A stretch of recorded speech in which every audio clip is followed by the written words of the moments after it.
Bismillahirrahmanirrahim. Alhamdulillah.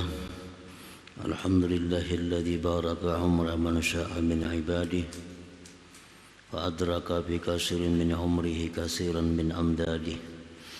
Asyhadu an la ilaha illallah wahdahu la syarika lahu fi hukmihi wa qada'ihi. Wa asyhadu anna sayyidana Muhammadan abduhu wa rasuluhu afdalu ahbabihi.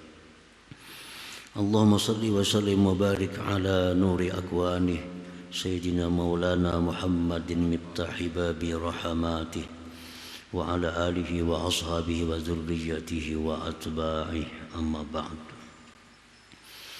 Yang kita hormati, kita muliakan para habaib dan para ulama, para muhibbin, hadirin hadirat rahimakumullah. Puji syukur senantiasa kita haturkan kehadirat Allah Subhanahu wa ta'ala, yang mana pada malam hari ini kita kembali dikumpulkan oleh Allah Subhanahu wa ta'ala di majlis yang penuh berkah dan rahmat ini. Salawat dan salam atas junjungan kita Nabi besar Muhammad sallallahu alaihi wasallam dan seluruh keluarga, para sahabat, zurriyah dan pengikut beliau ila yaumil qiyamah. Para muhibbin rahimakumullah, al-hikmatul mutammimatul lisittin ba'dal mi'atis tsaniyah minal hikamil ataiyah. Qala al-imam Ahmad ibnu Athaillah as-Sakandari rahimahullah wa nafa'ana bi'ulumihi wa asrarihi. Hikmah yang ke-260 dari Al-Hikamil Athaiyah. Berkata Imam Ahmad ibnu Athaillah as-Sakandari rahimahullah wa nafa'ana bi ulumi. Man burika fi umrihi adraka bi yasirin minaz zaman min minanillahi ta'ala ma la yadkhulu tahta dawairil ibarah wa la talhaquhul isyarah. Barang siapa yang diberkahi pada umurnya, maka memperdapati dia pada sedikit daripada masa dari anugerah-anugerah Allah Ta'ala yang tidak masuk di bawah lingkungan ibarah dan tidak bisa menghubungi akan dia oleh isyarah. Nah, itulah terjemah dari hikmah yang ke-260 ini.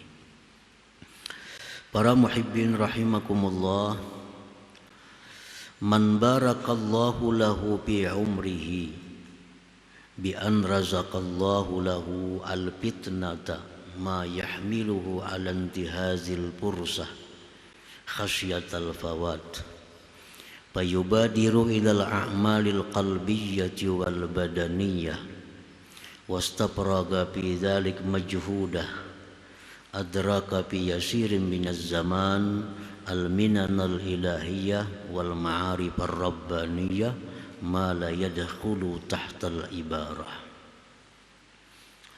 Barang siapa yang diberkahi Allah umurnya, nah, barang siapa yang diberkati oleh Allah umurnya,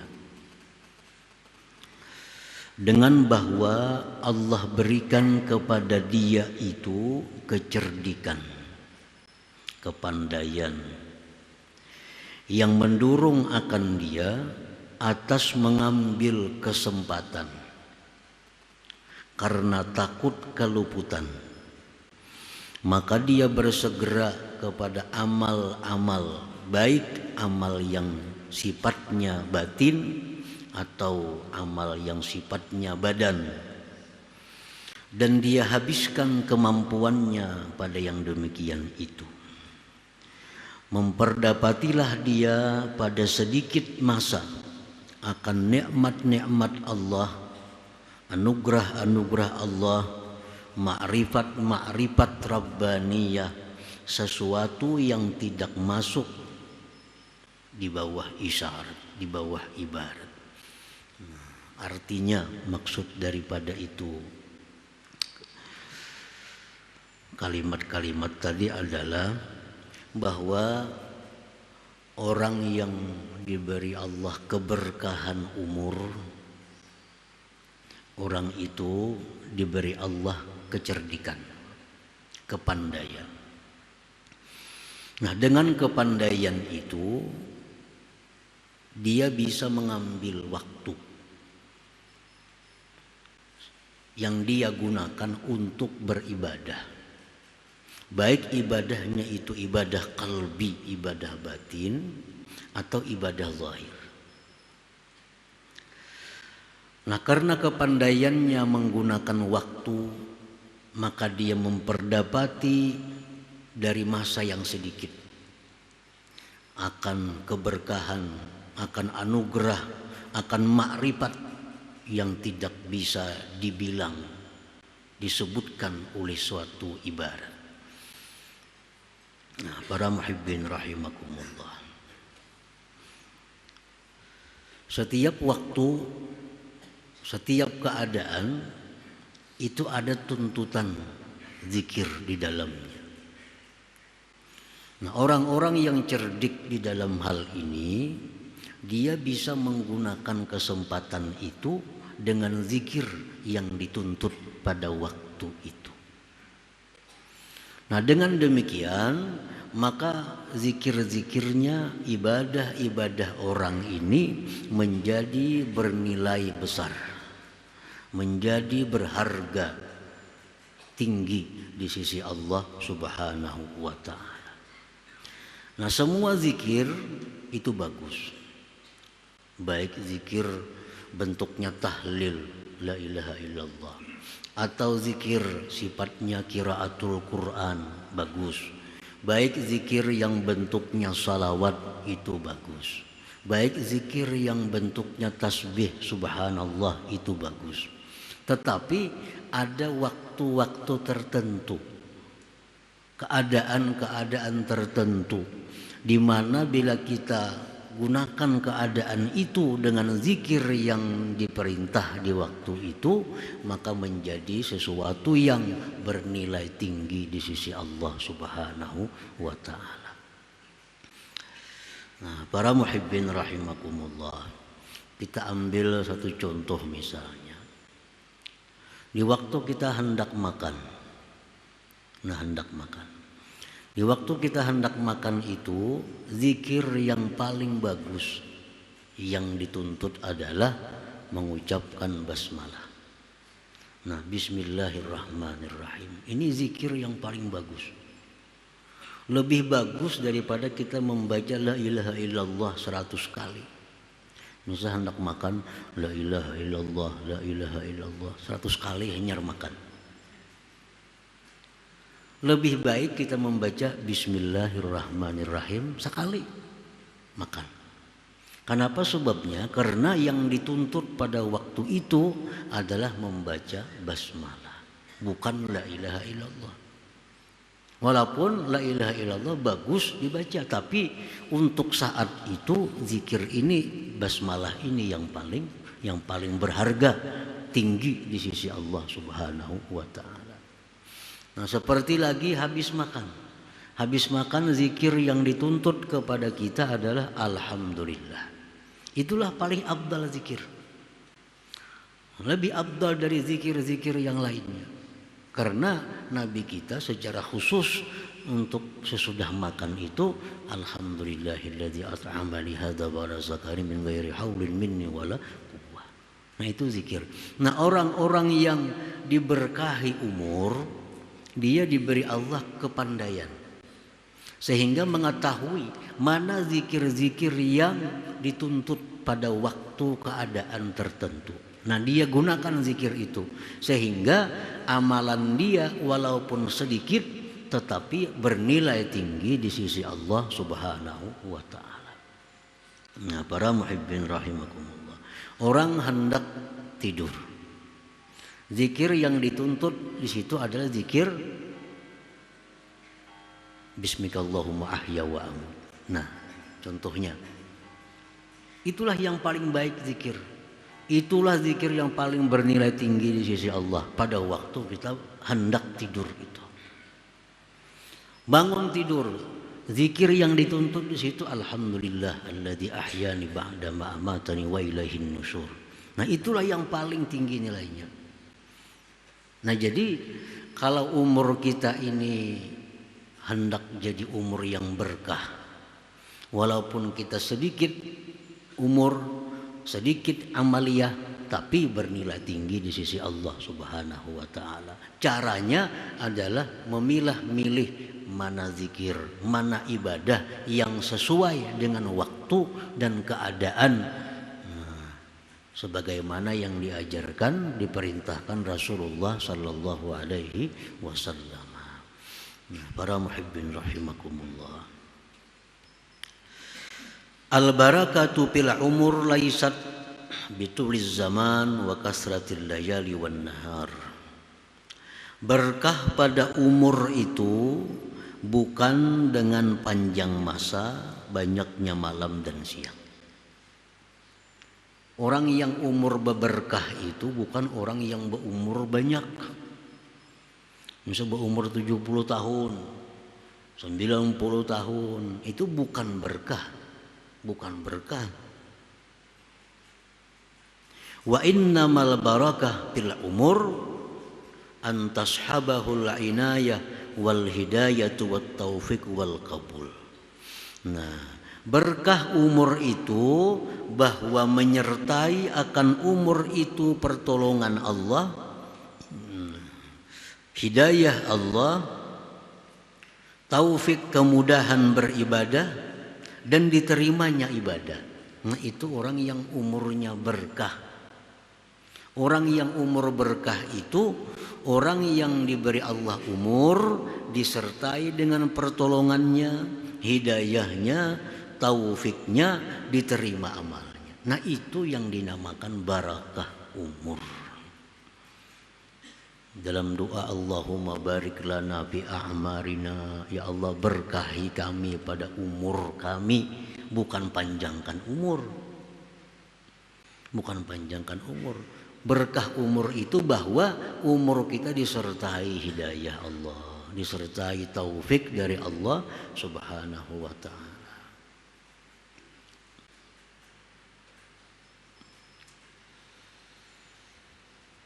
Fayahsulu lahu bitilka minal ulum wal ma'arif ma la talhaquhul isyarah. Maka hasillah bagi dia dengan demikian itu inayah, hidayah, taufik dan kabul tadi, ilmu-ilmu, ma'rifat-ma'rifat yang tidak bisa dihubungi oleh isyarah, yang kada bisa digambarkan oleh suatu gambaran. Artinya kalau umur kita ini berkah, maka apa yang kita dapatkan itu kada bisa digambarkan dengan suatu gambar, kada bisa dijelaskan dengan suatu isyarat. Artinya apa? Begitu besar, begitu mulianya orang-orang yang diberi berkah umur itu.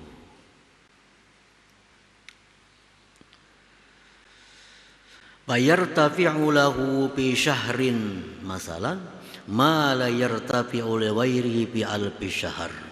Maka naiklah derajat orang itu pada satu bulan misalnya, sesuatu yang tidak naik bagi yang lainnya pada 1000 bulan. Nah, orang ini beramal 1000 bulan, 80 tahun lebih, tapi umurnya kan jadi berkahi.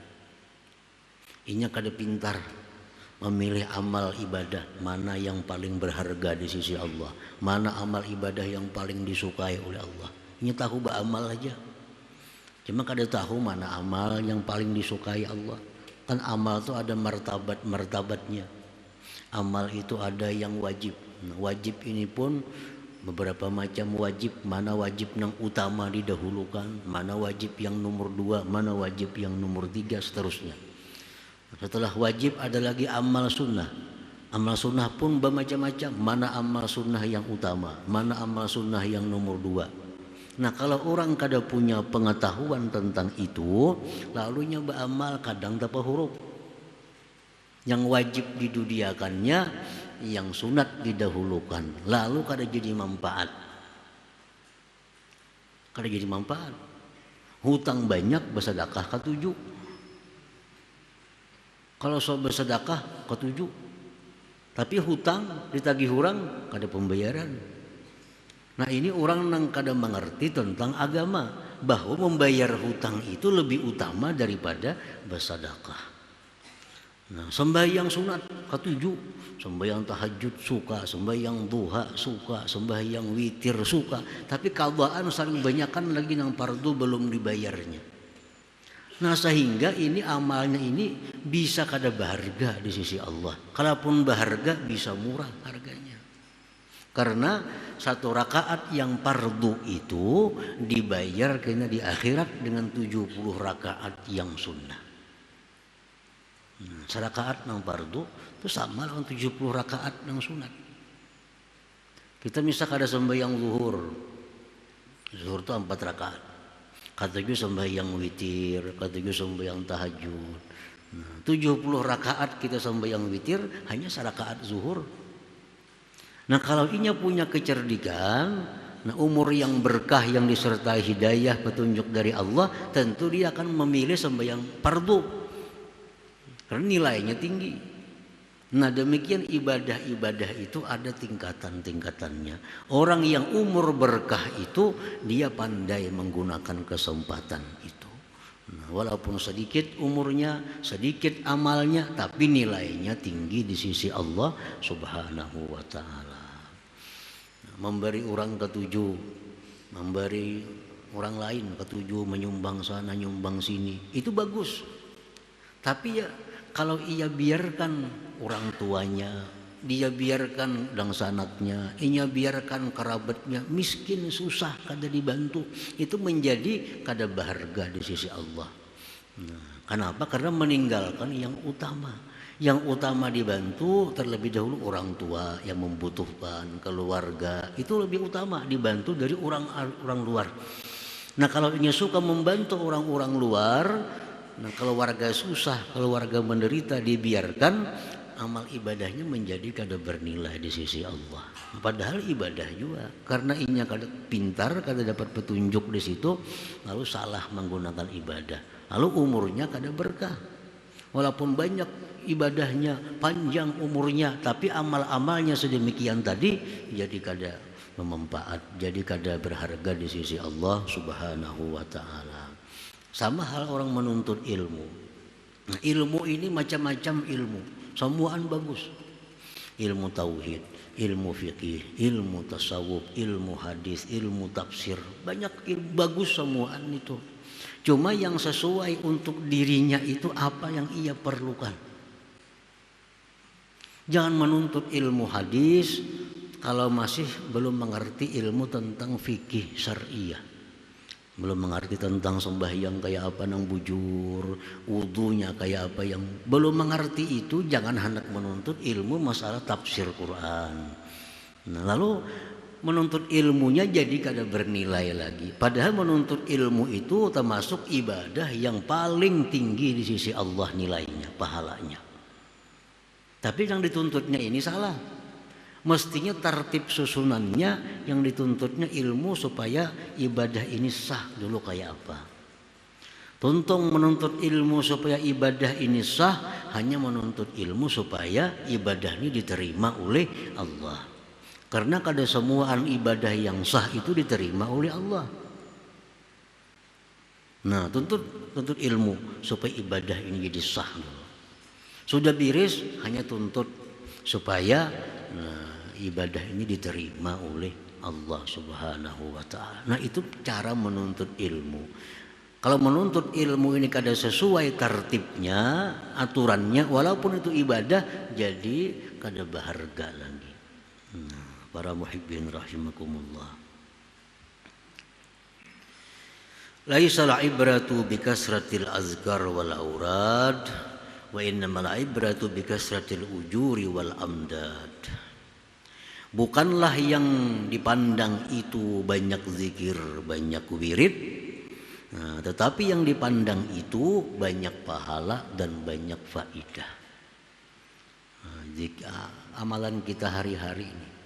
Kada dipandang banyak zikirnya, banyak wiridnya. Tapi yang dipandang itu kayak apa supaya amalan itu banyak pahalanya, banyak faidahnya. Supaya umur ini jadi berkah. Ini tadi kita beribadah semalaman sama orang beribadah 80 tahun. Seperti orang Lailatul Qadar, itu kan? Lailatul Qadar khairun min alfi syahr. Kita beribadah semalaman tapi pas Lailatul Qadar sama orang lain beribadah 80 tahun lebih. Nah, ini yang berkah umur. Semalaman aja kita beribadah. Seperti lagi ibadah yang namanya tafakkur. Tafakkur sa'ah khairun min ibadati sana. Tafakkur sesaat nilainya lebih tinggi dari beribadah setahun tanpa ada tafakkur. Nah, tafakkur menggunakan pikir. Tafakkur tentang keagungan Allah. Sesaat. Allah ini maha besar. Allah ini maha agung. Allah ini maha kuasa. Dengan ciptaan-ciptaannya. Sesaat kita tafakkur, pahalanya lebih daripada kita ibadah setahun. Bahkan sampai lebih daripada 70 tahun menurut satu riwayat. Nah, jadi tafakkur itu merupakan ibadah andalan. Tafakkur sesaat lebih baik dari ibadah sekian tahun. Nah, jadi ibadah itu yang dicari bukan banyaknya, yang dicari banyak pahala dan faidahnya. Laisal ibrah bikasratil azkari wal aurad wa innamal ibrah bikasratil ujur wal amdad.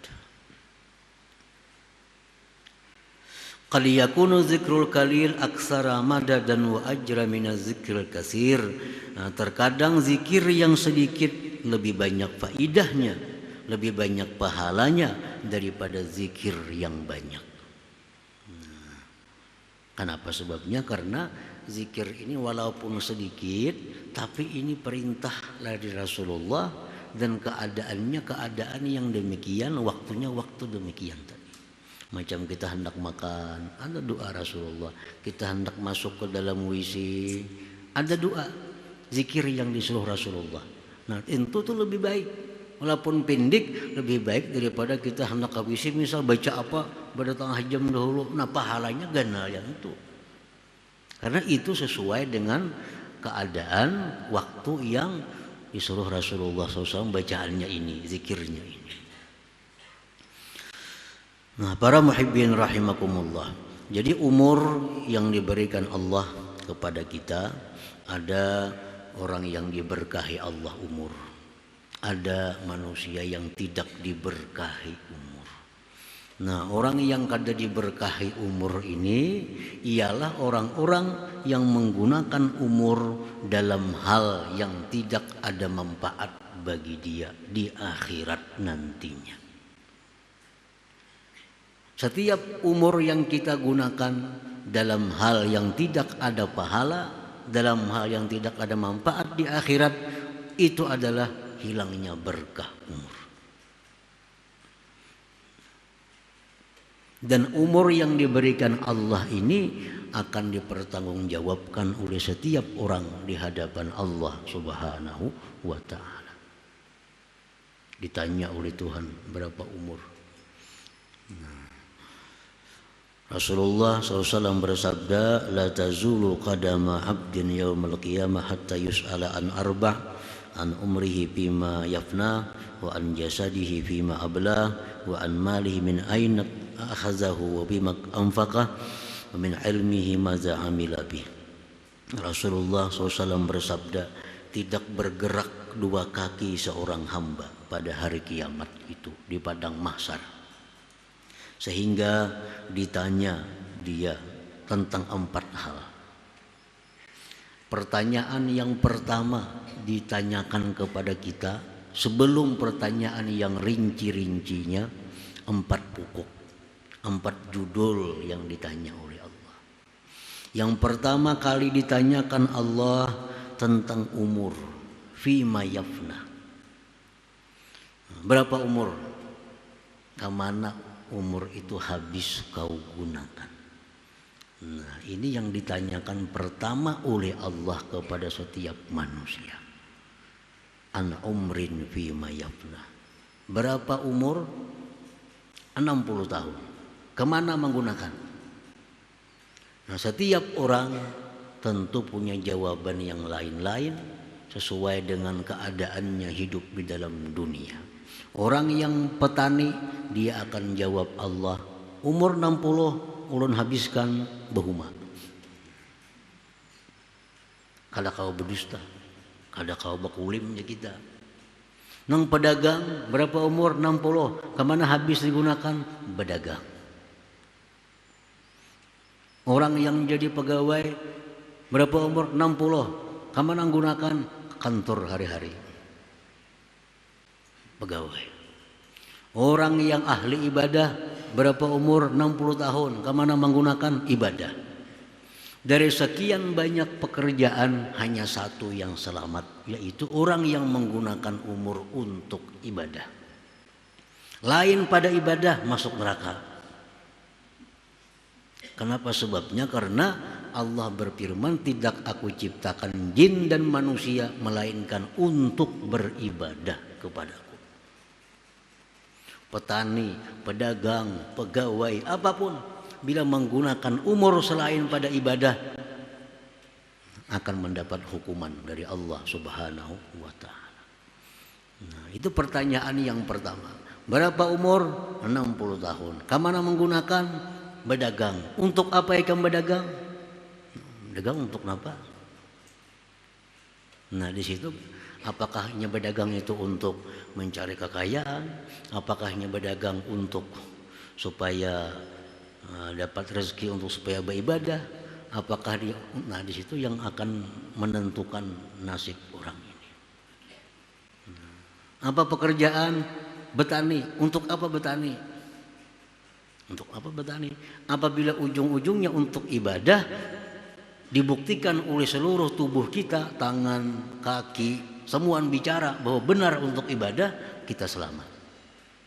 Lain pada ibadah kada akan selamat karena kada sesuai dengan tujuan Allah menciptakan dia untuk beribadah kepada Allah Subhanahu wa ta'ala. Boleh berdagang, boleh bertani, boleh jadi pegawai, tapi asal tujuan untuk ibadah kepada Allah Subhanahu wa ta'ala. Lain pada itu akan celaka manusia. Karena menyalahi fitrah dijadikannya manusia untuk ibadah. Wa ma khalaqtul jinna wal ins illa liya'budun.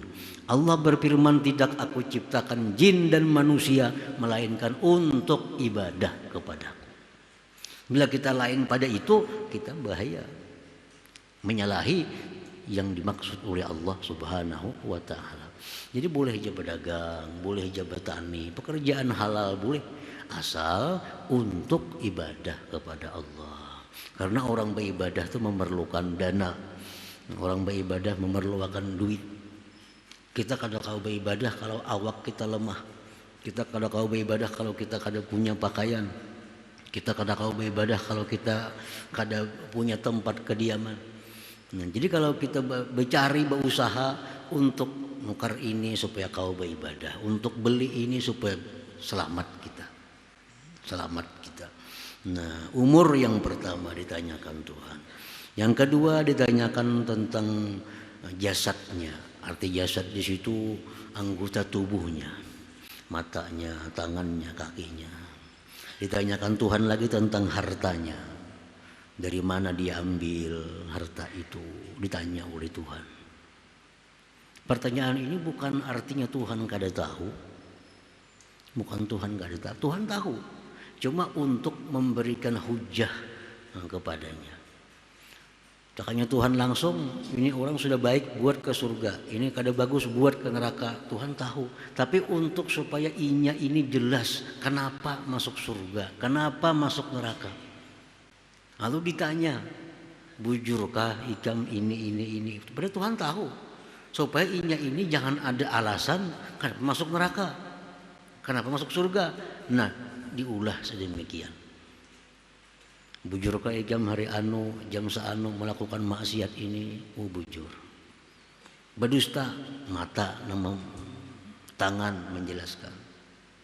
Nah lalu andai kata dia dihukum ke neraka, ya dia menerima karena sudah mengakui apa yang pernah dilakukan di alam dunia itu. Nah kemudian ditanya tentang harta, dari mana mengambil harta, dan wafima anfaqah, kemana menggunakan harta itu. Apakah harta digunakan untuk maksiat, apakah harta digunakan untuk yang tidak bermanfaat, ditanya oleh Allah. Dan yang keempat ditanya tentang ilmu yang diberikan Allah kepadanya, seberapa dia amalkan ilmu yang diberikan Allah itu.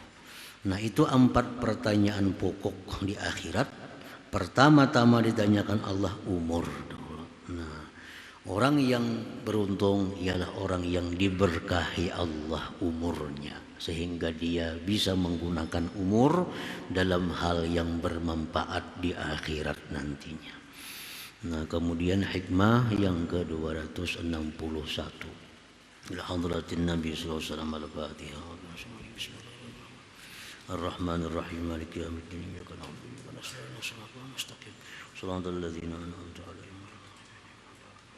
Ya Allah biha, ya Allah biha, ya Allah husnul khatimah, ya Allah biha, ya Allah biha, ya Allah bi husnil khatimah, ya Allah biha, ya Allah biha, ya Allah bi husnil khatimah. ويا أن يراجون منه شفاعة صلوا عليه وسلموا تسليما اللهم صل وسلم